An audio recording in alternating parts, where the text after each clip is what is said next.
तो हम आज देख रहे हैं इंडियन कॉन्ट्रैक्ट एक्ट 1872 और इंटरमीडिएट लेवल। ठीक है, इसमें इस चैप्टर को 3 यूनिट्स में डिवाइड किया गया है। यूनिट 1 है contract of indemnity and guarantee. ठीक है, इंडेमनिटी मतलब क्या होता है? इंडेमनिटी ऐसा होता है कि इनकेस आपको कोई लॉस हुआ तो फिर लॉस का भरपाई कौन करके देगा? जो इंडेमनीफायर है, जो प्रॉमिस कर रहा है, वो आपको लॉस भर के देगा, वो होता है इंडेमनिटी। और गारंटी, इनकेस किसी चीज पे हम देखते हैं नॉर्मल लाइफ में किसी चीज की गारंटी है, किसी प्रोडक्ट की हो गई या किसी भी चीज की, तो वो गारंटी पीरियड में अगर कवर है तो उतने पीरियड की जो उसने गारंटी लिया है, जो प्रॉमिस किया है, वो कंप्लीट करेगा। स्टार्ट करते हैं। Introduction. Contract of indemnity and guarantee are specific type of contract. क्या है ये? Specific type of contract. एक टाइप के किसी टाइप के कॉन्ट्रैक्ट्स है given under the section 124 to 147 of the Indian Contract Act 1872। आपने ये बीकॉम में पढ़ा होगा या पढ़ेंगे इंडियन कॉन्ट्रैक्ट एक्ट। ठीक है, along with the specific provision section 124 to section 147 of the Indian Contract Act 1872, the general principle of contract are also applicable to such specific contract। जो जनरल प्रिंसिपल अप्लीकेबल होते हैं किसी भी contract पे, principle general principle of contract are also applicable to such specific contracts. यहाँ पर भी general principle of contract जो है वो अप्लीकेबल होंगे। Both the contracts are modes of compensation based. ये जो दोनों कॉन्ट्रैक्ट है ये कैसे है? कंपनसेशन बेस्ड है on certain similar principles. However both differs from each other on several issues. लेकिन कुछ इश्यूज में डिफरेंट होते हैं। ठीक है, in this unit the law relating to the indemnity and the guarantee are discussed in detail। ठीक है, कोई बात नहीं। Contract of indemnity. The term indemnity means, indemnity मतलब क्या होता है? To make good the loss or to compensate. To good to make good the loss का मतलब क्या हुआ कि अगर किसी को लॉस हुआ है तो उसको उसकी भरपाई करके देने वाले हैं। और टू कंपनसेट, या फिर उसे कंपनसेट करके देंगे the party who has suffered some losses, जिस पार्टी को लॉस हुआ है। ठीक है, the term contract of indemnity is defined under section 124 of Indian contract act 1872। It is a contract by which one party promises to save the other from the loss caused to him by the conduct of the promiser himself और by the conduct of any other person। मतलब ये एक ऐसा contract है जिसमें एक party क्या कर रही है? प्रॉमिस कर रही है। ठीक है, किस चीज का प्रॉमिस कर रही है? To save the other from loss. किसी प्रकार का लॉस होने से उसे बचाएंगे, जो कि किसके वजह से हो रहा है?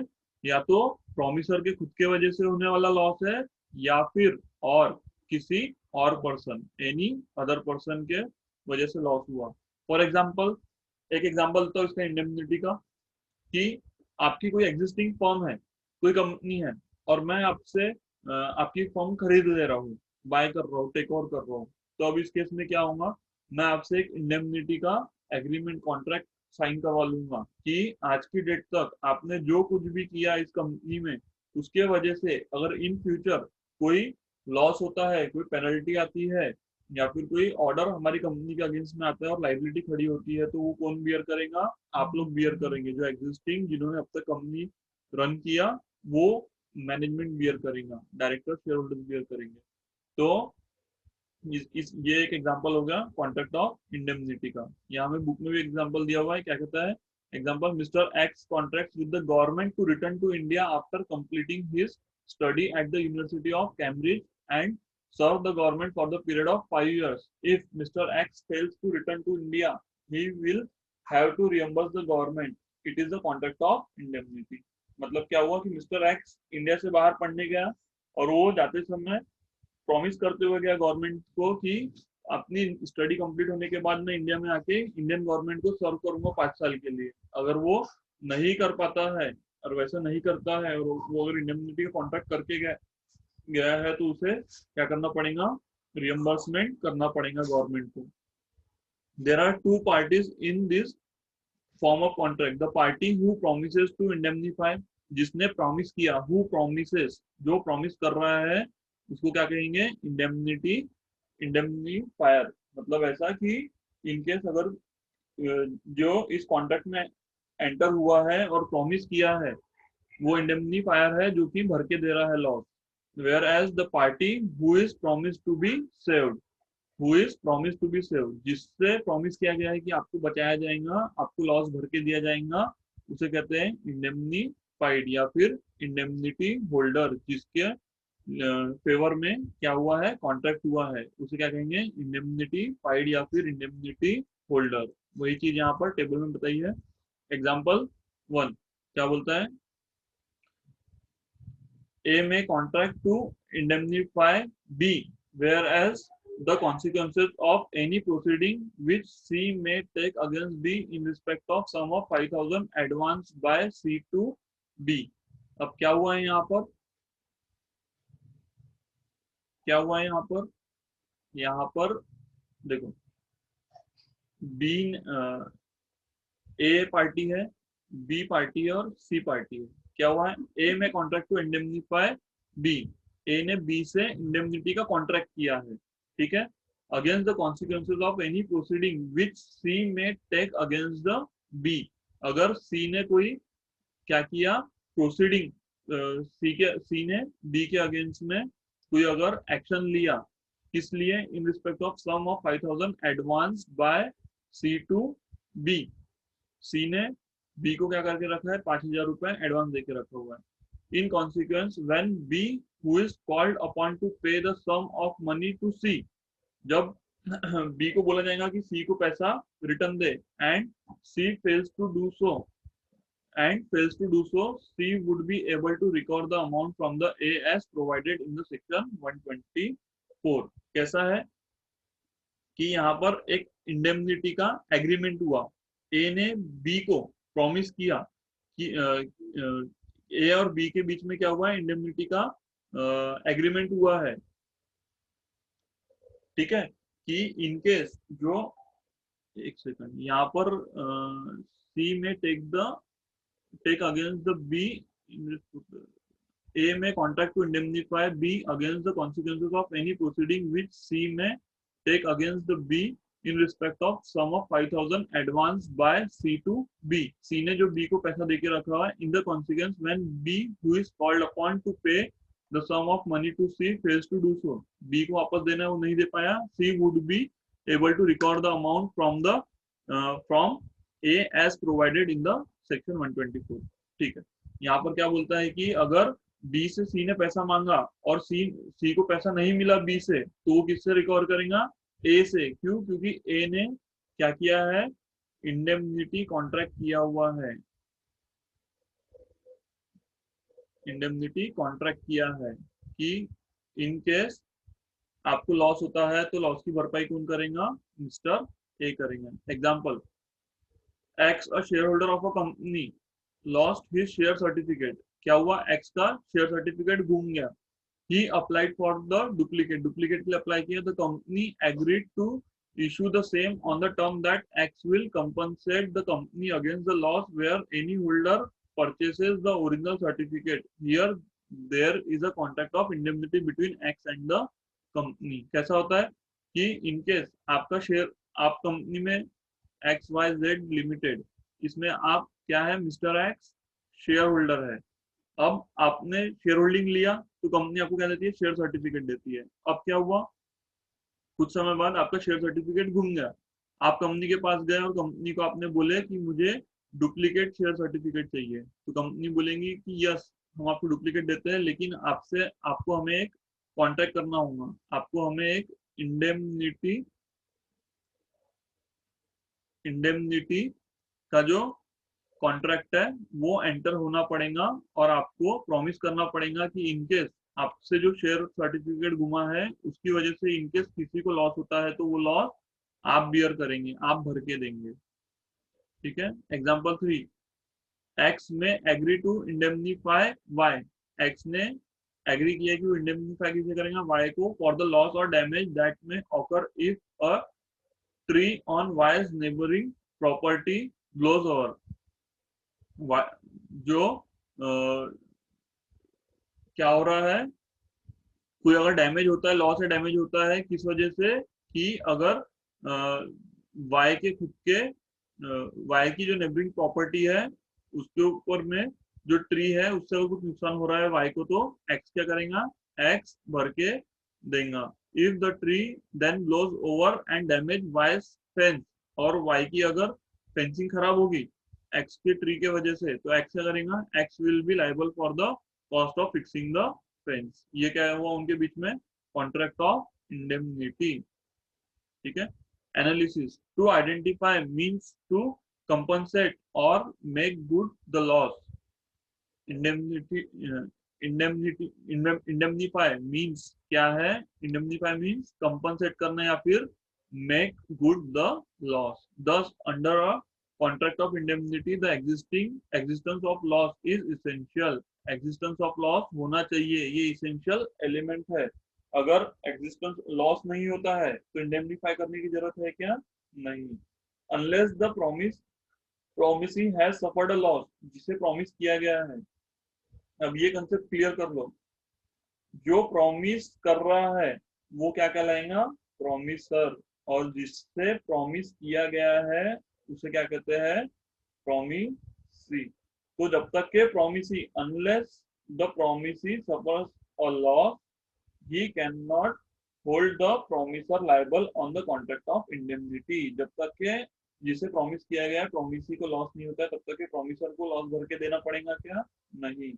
However, the above definition of indemnity restricts the scope of contract of indemnity is in as much as it covers only the loss caused by the conduct of promiser himself or by the conduct of any other person। अब यहाँ पर समझ गए होंगे आपने, वो जो पेड़ वाला एग्जांपल लिया ये वाला, यहाँ पर पेड़ गिर रहा है तो इसमें उसने खुद किया है क्या, खुद गिरा है क्या पेड़, नहीं, लेकिन वो एक्ट होने पे लॉस हुआ तब भी वो भर के दे रहा है। The loss occasioned by the conduct of the promise or accident or an act of God is not covered। लेकिन अगर कोई loss occasioned by the conduct of the promise, मतलब प्रॉमिस में ही लिखा गया था कि ये करना है और वो करते हुए लॉस हो गया, तो भरने की जरूरत है क्या, नहीं। कोई एक्सीडेंट हुआ है उस केस में नहीं, एक्ट ऑफ गॉड सर है। क्या भरने की जरूरत नहीं सर, थोड़ा बता दो सर। क्या बोले, सर क्या मतलब था लॉस वाला, बता दो तो सर वापस से। लॉस भर के देने की जरूरत नहीं है। दस मतलब क्या कहता है कि अगर इंडेमनिटी का कॉन्ट्रैक्ट हुआ, ठीक है, आप कर रहे हैं, लेकिन उसमें आप क्या चीज कवर नहीं करेंगे, जो लॉस हो रहा है, लॉस ओकेजन बाय, किस वजह से हो रहा है, ओकेजन बाय किन रीजन से, इन तीन रीजन से। कंडक्ट ऑफ द प्रॉमिस, कि आपने कोई प्रॉमिस किया था और वो प्रॉमिस पूरा करते करते आप सेकंड पार्टी को लॉस हुआ है, दोनों के बीच में कोई प्रॉमिस हुआ है, तो फिर उस केस में आपको लॉस भर के देना है क्या, नहीं। कुछ एक्सीडेंट हो गया उस केस में नहीं, या फिर एक्ट ऑफ गॉड है, गॉड का एक्ट क्या हो सकता है, भूकंप आ गया, कुछ ऐसा है, सुनामी आ गई, तो इन सब रीजन की वजह से अगर किसी और को लॉस हुआ है, जिसका भले ही आपका क्या है, इंडेमनिटी का एग्रीमेंट हुआ है, कॉन्ट्रैक्ट हुआ है, तब भी आपको वो लॉस भरने की जरूरत नहीं है। ऐसे लॉस यहाँ पर कवर नहीं होते हैं। ठीक है। Mode of contract of indemnity, और contract of indemnity like any other contract may be express or implied. ये बाकी जो कॉन्ट्रैक्ट रहते हैं, जैसे कि अपन ने पहले पढ़े हुए हैं, कॉन्ट्रैक्ट कैसे हो सकता है, एक्सप्रेस हो सकता है या फिर इम्प्लाइड हो सकता है। एक्सप्रेस मतलब आपने बोल के किया, इम्प्लाइड मतलब आपने कोई ऐसा एक्ट किया जिससे ऐसा माना जाएगा कि आपको वो कॉन्ट्रैक्ट क्या है, लागू है, आपको वो मान्य है। जैसे कि एक्सप्रेस का एक एग्जांपल देता हूँ कि आप मैंने मेरी शॉप में कोई आइटम है, आइटम ए है, मैंने वो सेल के लिए रखा, ठीक है, और आपने उसे क्या किया, परचेज किया, आपने बोला कि आपको परचेज करना है, तो ये कैसा हो गया, ये एक्सप्रेस कॉन्ट्रैक्ट हो गया। ठीक है। और वहीं पे मेरी क्या है, बस एजेंसी है, और मैं नागपुर से पुणे बस ट्रैवल करवा रहा हूँ, आप आके मेरी बस में बैठ गए, जब बस चलने वाली है, अब मैंने आधे रास्ते में आपसे टिकट मांगा, मैं मांग सकता हूँ, यस। क्यों, क्योंकि ये जो इम्प्लाइड मेरा ऑफर था, उसको आपने क्या किया, एक्सेप्ट कर लिया और आप उस कॉन्ट्रैक्ट में एंटर हो गए। तो इस तरीके के दो कॉन्ट्रैक्ट होते हैं, एक्सप्रेस और इम्प्लाइड। ठीक है, तो यहाँ पर भी सेम इंडेमनिटी में रहेगा। यस, दोनों टाइप के कॉन्ट्रैक्ट यहाँ कवर होंगे। Contract of indemnity like any other contract में भी एक्सप्रेस रह सकता है या फिर इम्प्लाइड रह सकता है। Contract of indemnity is said to be expressed when the person expressly promised to compensate the other। Express कब माना जाएंगे, जब उसने पर्सन ने एक्सप्रेसली एक्सप्रेस किया, बोला, promises to compensate the other from the loss। ठीक है, और B, a contract of indemnity said to be implied कब रहेगा, when it is to be inferred from the conduct of the parties. ऐसा मान लिया जाएगा, is to be inferred from the conduct of the party. आप आके मेरी बस में बैठे, इसका मतलब मैं मान लूंगा कि आपको नागपुर से पुणे जाना है, आप कॉन्ट्रैक्ट में एंटर हो गए हैं, या फिर उस सर्कमस्टेंसेस के हिसाब से इम्प्लाइड माना जाएगा। आगे एग्जांपल्स आते हैं तो देखते हैं इसमें क्या कैसा हो सकता है इंडेमनिटी के केस में। अ contract of indemnity is like any other contract and must fulfil all the essential of the valid contract. यहाँ पर भी जो इसेंशियल ऑफ वैलिड कॉन्ट्रैक्ट है वो फुलफिल होने चाहिए क्या, यस होने चाहिए। क्या थे वैलिड कॉन्ट्रैक्ट के लिए इसेंशियल, एक तो ऑफर देना चाहिए किसी ने और उसका एक्सेप्टेंस होना चाहिए, सबसे फर्स्ट कंडीशन है offer and acceptance of the offer. B point, intention to create the legal obligation, कोई लीगल ऑब्लिगेशन बनाई जा रही है उस कॉन्ट्रैक्ट के थ्रू। कंसिडरेशन, कुछ पेमेंट या फिर कुछ कंसिडरेशन इन मनी और काइंड दूसरे दोनों पार्टियों को मिल रहा हो। कॉम्पिटेंसी टू कॉन्ट्रैक्ट, कॉन्ट्रैक्ट में एंटर होने के लिए कॉम्पिटेंट होना चाहिए, वो माइनर नहीं होना चाहिए या फिर कोई पागल व्यक्ति कॉन्ट्रैक्ट में एंटर नहीं हो सकता है। ठीक है, फ्री कंसेंट होना चाहिए। फ्री कंसेंट का मतलब कि एक सेकंड, फ्री कंसेंट होना चाहिए। फ्री कंसेंट होने का मतलब क्या है कि आपने जो कंसेंट दिया है वो स्व इच्छा से दिया है, ऐसा नहीं है कि आपके ऊपर कोर्जन किया हुआ है, मतलब ऐसा कि आपको गन पॉइंट पे जबरदस्ती रेडी किया कि भाई आप इस कॉन्ट्रैक्ट में एंटर हो। ठीक है, आपको किसी भी तरह से फोर्स नहीं किया गया है, आप कॉन्ट्रैक्ट में एंटर हुए हैं अपनी खुद की इच्छा से हुए हैं और किसी लॉफुल ऑब्जेक्ट के लिए कॉन्ट्रैक्ट किया जा रहा है, ऐसा नहीं कि इलीगल। फॉर एग्जाम्पल अपन ने कॉन्ट्रैक्ट किया कि मुझे गन सप्लाई करो, जबकि वो क्या है, लॉफुली अलाउड नहीं है, लीगली अलाउड नहीं है, तो वैसे कॉन्ट्रैक्ट में हम एंटर हो सकते हैं क्या, नहीं। The agreement must not be expressly declared as a void, किसी भी एग्रीमेंट को वॉइड नहीं माना गया होगा, जैसे कि रिस्ट्रेन ऑफ ट्रेड या फिर मैरिज। अब ये जो है हमें हर इंडिविजुअल को इंडिया में हमारे कॉन्स्टिट्यूशन से पावर मिली है कि हम बिजनेस कर सकते हैं, कहीं भी मूव हो सकते हैं, हमें शादी कर सकते हैं, मैरिज करने का ये राइट हमें कॉन्स्टिट्यूशन में मिला है। तो अगर आप किसी के साथ में कॉन्ट्रैक्ट करते हो कि आप वो बिजनेस नहीं कर सकते या फिर आप शादी नहीं कर सकते, तो कॉन्ट्रैक्ट अगर किया भी तो वो क्या रहेगा, वॉइड रहेगा। तो ऐसे एग्रीमेंट को वैलिडिटी मिलेगी क्या, नहीं, उसे कॉन्ट्रैक्ट नहीं माना जाएगा। The term of agreement must not B वेग और अनसर्टन। नॉट बी मतलब ऐसा कोई प्रॉमिस नहीं, ऐसा कोई उसकी टर्म्स नहीं रहे कि जो एक्चुअल में पॉसिबल ही नहीं है। फॉर एग्जाम्पल, कोई जादूगर के साथ में आपने कॉन्ट्रैक्ट कर लिया, उसने बोला कि जादू से मैं आपको क्या करके दूंगा, सोने की ईंट लाके दूंगा, हो सकता है कि वो कभी नहीं हो सकता। तो ये सब कंडीशंस अगर रहती है तो वो कॉन्ट्रैक्ट वैलिड रहता है क्या, नहीं। तो किसी भी, ये ध्यान में रखना, ये इंडेमनिटी चैप्टर के लिए भी आपके लिए रिलेवेंट है, साथ साथ में आपको ये इन जनरल भी क्वेश्चन आता है कि what are the essential of valid contract. तो आप लिख सकते हो कि सबसे पहले ऑफर होना चाहिए, उसका एक्सेप्टेंस होना चाहिए, लीगल ऑब्लिगेशन क्रिएट होनी चाहिए, कुछ कंसिडरेशन मिला होना चाहिए, जो पार्टीज एंटर हो रहे हैं कॉन्ट्रैक्ट में वो क्या होना चाहिए, competent to enter in a contract, free consent मिलना चाहिए, ऐसा नहीं गन पॉइंट पे कंसेंट दिया है, लॉफुल ऑब्जेक्ट के लिए होना चाहिए, कोई वॉइड एग्रीमेंट नहीं होना चाहिए और ना ही कोई अनसर्टन चीज उसमें मेंशन की होनी चाहिए टर्म्स एंड एग्रीमेंट में। उसके आगे the agreement must be capable of performance.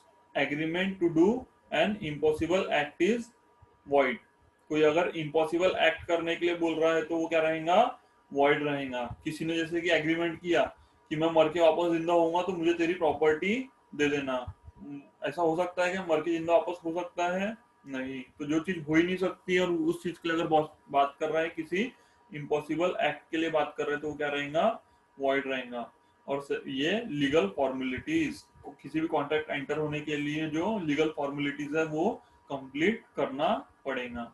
Example, A asks B to beat C. A ने क्या बोला बी को कि तू सी को मार, and promising to indemnify him against the consequences. और अगर कोई कॉन्सिक्वेंस हुआ, सी ने अगर केस किया या फिर सी ने वापस तेको मारा और तेको अगर कुछ हो गया तो मैं तेको इंडेमनीफाई करूंगा. तो यहाँ पर क्या हो रहा है, the promise of A can not be enforce.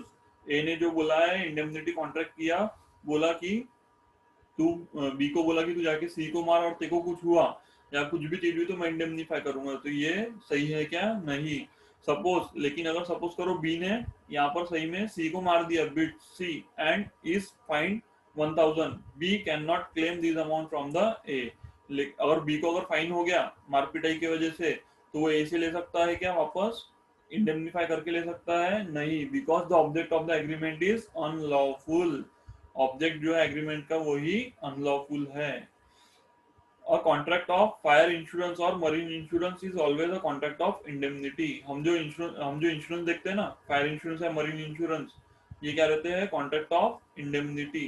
कि इनकेस अगर आपको लॉस हुआ, हम आपसे प्रीमियम इसी बात का ले रहे हैं कि हम लॉस को क्या करेंगे, सेटल करेंगे. हम loss make good the loss. ठीक है.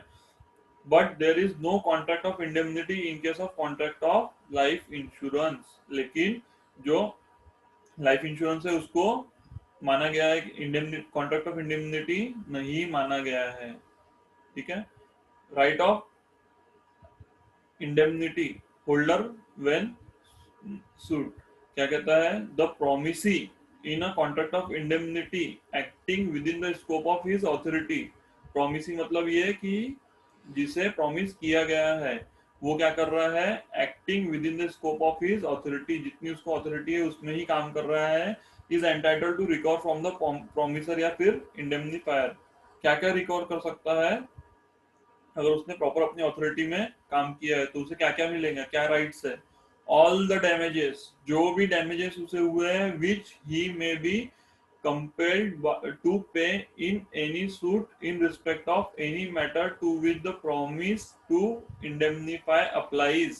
जो प्रॉमिस जहां पर अप्लाई होगा इंडेमनीफाई के केस में, कॉन्ट्रैक्ट में, तो पूरे डैमेजेस जो भी होंगे वो उसे वापस दिए जाएंगे. All cost which he may be compelled to pay in any such suit if in bringing or defending it he did not contravene the order of the promisor and acted as it would have been prudent for him.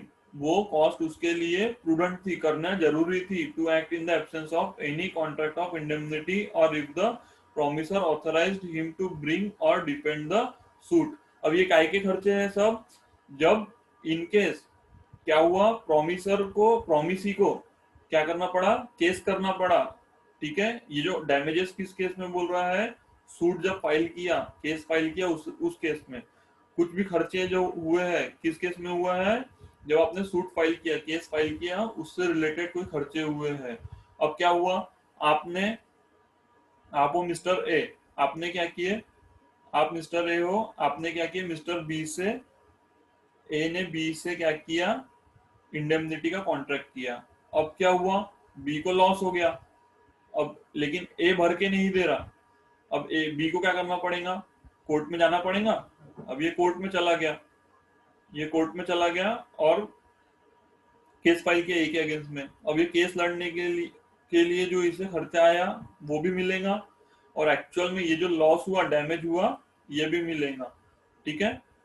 साथ ही में आगे बोलता है, all sum which he may have paid under the term of any compromise of any such suit if the compromise was not contrary to the order of the promisor and was one which it would have been prudent for the promisee to make it in the absence of any contract of indemnity or if the promisor authorized him to compromise the suit. इसका मतलब ये कि suppose करो इसने अब किसी को loss की वजह से कॉम्प्रोमाइज का पेमेंट किया, ठीक है, अब इसको किसी को और को पेमेंट करना पड़ा, ठीक है, किसी कॉम्प्रोमाइज का, तो अब क्या देखा जाएगा कि ये जो इंडेमनिटी का कॉन्ट्रैक्ट हुआ है इसके वजह से इसको पे करना पड़ा क्या, इफ यस तो मिल जाएगा उसे पेमेंट, इफ नो अगर ये इंडेमनिटी का कॉन्ट्रैक्ट नहीं भी होता, ये कॉन्ट्रैक्ट नहीं भी होता तब भी सपोज करो ये कॉन्ट्रैक्ट नहीं है तब भी ये जो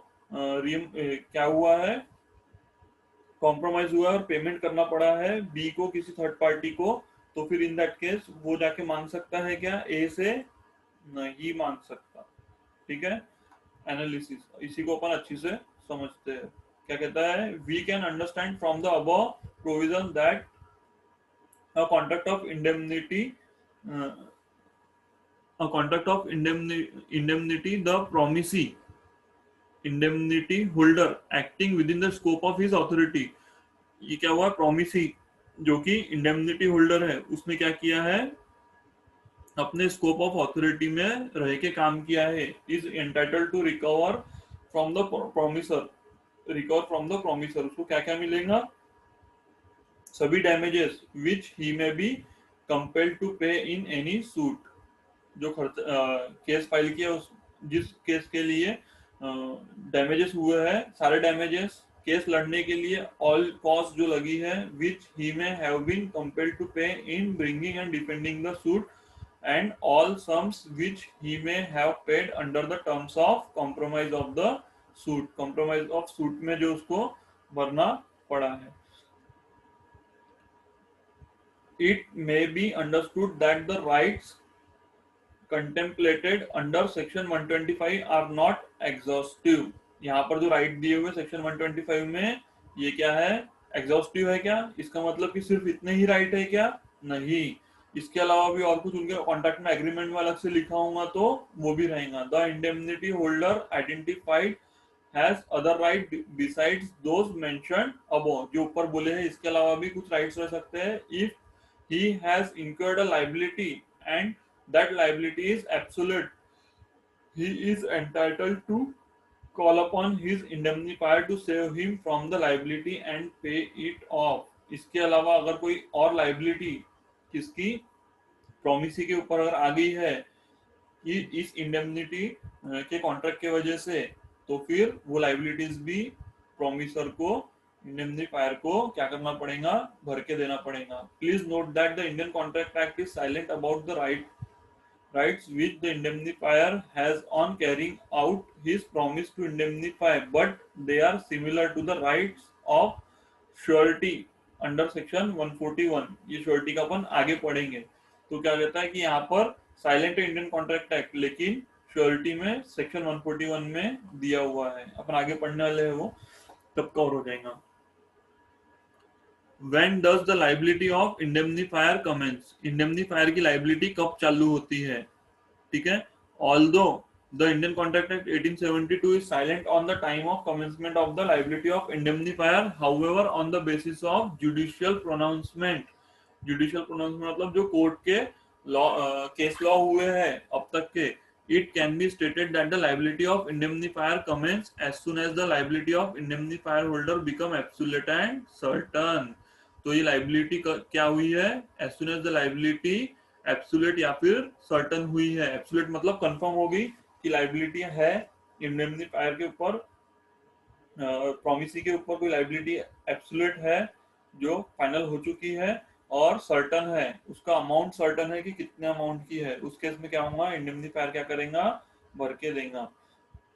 this principle has been followed by the court in several cases, court में ये कंसीडर किया जाता है प्रिंसिपल। एग्जांपल दिया हुआ है, A promises to compensate X for any loss that he may suffer by filing a suit against Y। अगर X ने Y को सूट फाइल किया, केस किया, तो X को जो भी लॉस होगा वो कौन भर के देगा, A। The court orders X to pay Y damage of 10,000। X को बोला कि तू वाई को 10,000 का डैमेज भर के दे। As the loss has become certain, loss पता चल गया, X may claim the amount of loss from the A and pass it to Y. अब क्या कर सकता है, अमाउंट सर्टन हो गया, पता चल गया, तो एक्स क्या करेगा, ए को बोलेगा भैया मेरे को 10,000 रुपए दे, मुझे वाई को पे करना है, और वो उससे लेके पे कर देगा। ठीक है, आगे है कॉन्ट्रैक्ट ऑफ गारंटी। ये नियर अबाउट सिमिलर टर्म है। इसमें क्या कहता है, contract of guarantee, surety, principal, debtor and creditor, section 126। हमें ये सब डेफिनेशंस देखना है। Contract of guarantee, a contract of guarantee is a contract to perform the promise made or discharge the liability of third person in case of his default। मतलब ऐसा contract of, ये भी contract है, ठीक है, लेकिन इसमें क्या होता है, परफॉर्म करना पड़ता है, कॉन्ट्रैक्ट को परफॉर्म करना पड़ता है। A contract of guarantee is a contract to perform the promise made or discharge the liability of third person in case of his default. In case अगर वो डिफॉल्ट करता है तो फिर क्या करना पड़ता है, प्रॉमिस जो किया है उसको भर के देना पड़ता है, प्रॉमिस जो मेड किया वो निभाना पड़ता है, या फिर लाइबिलिटी जो आई है वो डिस्चार्ज करके देनी होती है। ठीक है, 3 पार्टीज इन्वॉल्व, यहाँ पर अब क्या है, 3 पार्टी है। ठीक है, surety, a person who gives the guarantee, जिसने गारंटी दिया। प्रिंसिपल डेटर, मतलब a person in respect of whose the default, in respect of whose default the guarantee is given, जिस पर्सन के बिहाफ में तो गारंटी दी गई है, person in respect of whose default क्या है, गारंटी दी गई है। और क्रेडिटर मतलब क्या, a person to whom the guarantee is given, जिसे गारंटी दी गई है। मतलब क्या हुआ, 3 लोग इन्वॉल्व हो गए। 3 लोग कौन कौन इन्वॉल्व हो रहा है, श्योरिटी, ठीक है, जो क्या कर रहा है, गारंटी दे रहा है, क्रेडिटर जिसको गारंटी दी गई है, और प्रिंसिपल डेटर, प्रिंसिपल डेटर का क्या काम है, ये जिसके बिहाफ में a person in respect of whose default the guarantee is given. Example में देखते हैं, example 1, when A request B to lend 10,000 to C. A ने क्या बोला, ए ने बी को बोला कि तू सी को क्या कर, 10,000 रुपए दे दे, उधार दे, and guarantee that C will repay the amount within the agreed time, and that on C failing to do so, A will himself pay to B। अब क्या करेगा, C B को पे करेगा, और नहीं कर पाया तो फिर B को कौन देगा पैसा, अगर इसने नहीं दिया तो फिर A खुद देगा। ठीक है, there is a contract of guarantee, इस कॉन्ट्रैक्ट को क्या कहा जाएगा, कॉन्ट्रैक्ट ऑफ गारंटी। हम बैंक में देखते हैं कि बैंक में कोई गारंटर रहता है, उसने गारंटी दी है, तो जो गारंटी दे रहा है उसको क्या कहेंगे, श्योरिटी कहेंगे। ठीक है,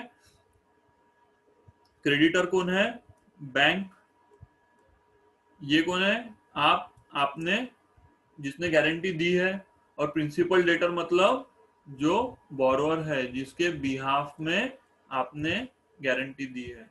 तो ये हमारा एग्जांपल हो गया बैंक के केस में, श्योरिटी, प्रिंसिपल डेटर और creditor. Here B is the creditor. अभी जो हमने एग्जांपल देखा उसमें बी कौन है, क्रेडिटर। बी क्यों क्रेडिटर है, क्योंकि बी को गारंटी दी गई है। ठीक है, सी इज द प्रिंसिपल डेटर, सी कौन है, जिसके बिहाफ में गारंटी दी गई है, और ए इज अ श्योरिटी, जिसने गारंटी दी है। ठीक है, ये एग्जांपल समझ लो, आपके बुक में भी यहाँ पर आप लिख सकते हो, श्योरिटी, प्रिंसिपल और क्रेडिटर का, बैंकर और बोरोवर और खुद के केस में ज्यादा इजीली समझेगा और याद रहेगा। ठीक है, example 2, where A obtains housing loan from LIC housing. अब क्या हुआ, ए ने क्या किया, लोन लिया LIC हाउसिंग से, and if B promises to pay LIC housing in the event of A failing to repay, it's a contract of guarantee. ये हमारा वाला जो एग्जांपल बैंक का लिया वो यहाँ पर कवर हो गया। Example 3, X and Y go into a car showroom where X says to dealer to supply the latest model of Wagoner R2। Wagner car का किसको बोला है, एक्स ने बोला कि वाई को सप्लाई करो।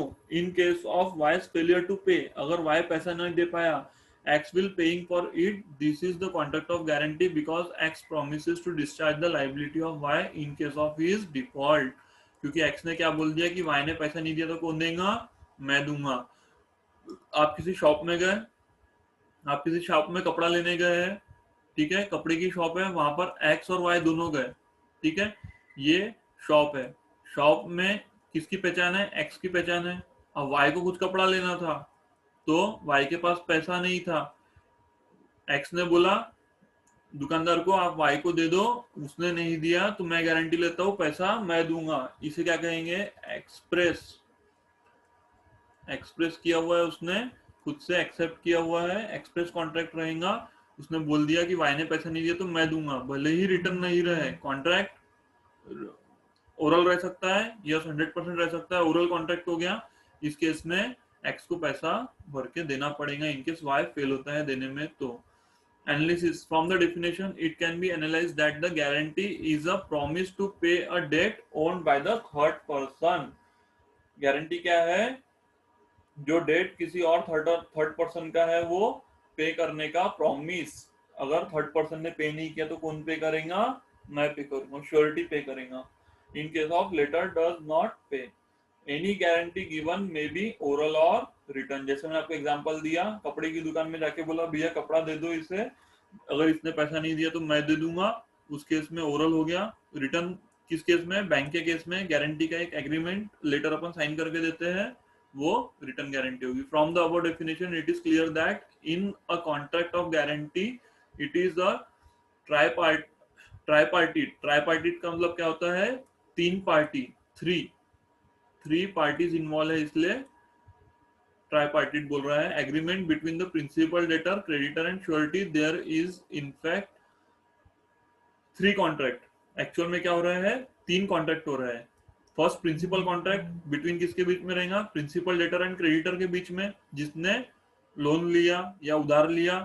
सेकेंडरी कॉन्ट्रैक्ट किसके बीच में रहेगा, क्रेडिटर और श्योरिटी के, कि इनकेस अगर तुमने नहीं पे किया, मतलब उसने प्रिंसिपल डेटर ने, जिसने एक्चुअल में गुड्स लिया या लोन लिया है, उसने पे नहीं किया तो फिर क्रेडिटर को कौन पे करेगा, श्योरिटी पे करेगा. ये उनके बीच में कॉन्ट्रैक्ट हो गया जिसको गारंटी दी है. और थर्ड रहता है इम्प्लाइड कॉन्ट्रैक्ट. इसका मतलब क्या, कि अब आपने भी, आप यहाँ पर इस केस में आपने वाई ने नहीं पे किया शॉप वाले को, उसके बदले आपने पे कर दिया, लेकिन क्या एक्चुअल में आपकी लाइबिलिटी है, नहीं.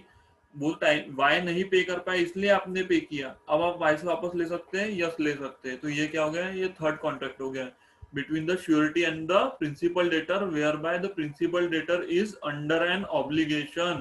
उसकी क्या रहेंगी, ऑब्लिगेशन खड़ी रहेंगी. Under an obligation, principal debtor की ऑब्लिगेशन रहेंगी टू इंडेमनीफाई द श्योरिटी. अब जो श्योरिटी है, जिसने गारंटी लिया था, उसको क्या करके देना पड़ेगा, इंडेमनीफाई करके देना पड़ेगा. उसको जो लॉस हुआ है किसके वजह से, इस गारंटी के वजह से, उसको क्या करना पड़ेगा, वापस भर के देना पड़ेगा. कौन देगा, प्रिंसिपल डेटर, जिसने लोन लिया है, वो आदमी जिसने कपड़ा खरीदा है, वो भर के देगा.